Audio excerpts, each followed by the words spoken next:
Problem number 17, page is 891. Problem says Alice and Corinne stand back to back.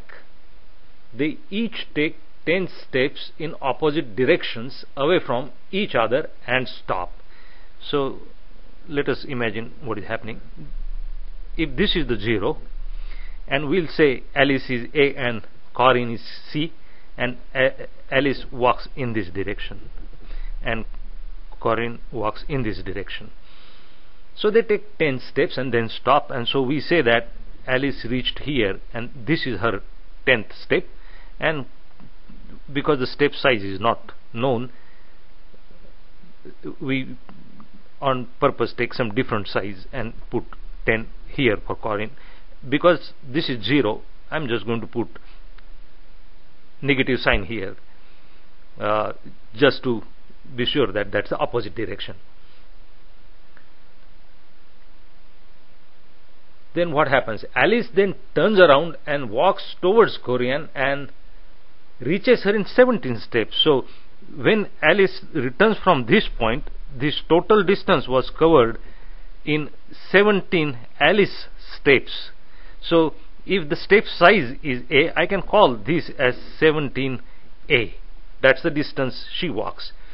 So with the same logic, I can say that this was then 10A, and then this was certainly 10C. Now since distances are positive, we can establish simple relationship that 10C plus 10A is 17A. And what's the question? The length of one of Alice's step is how many times length of Corinne's step. So we need to find A over C. And so A must be bigger.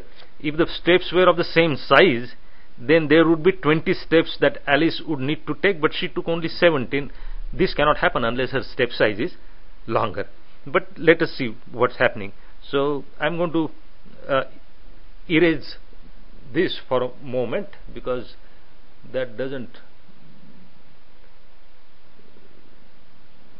belong there. I can continue with the logic of above statement, that is this.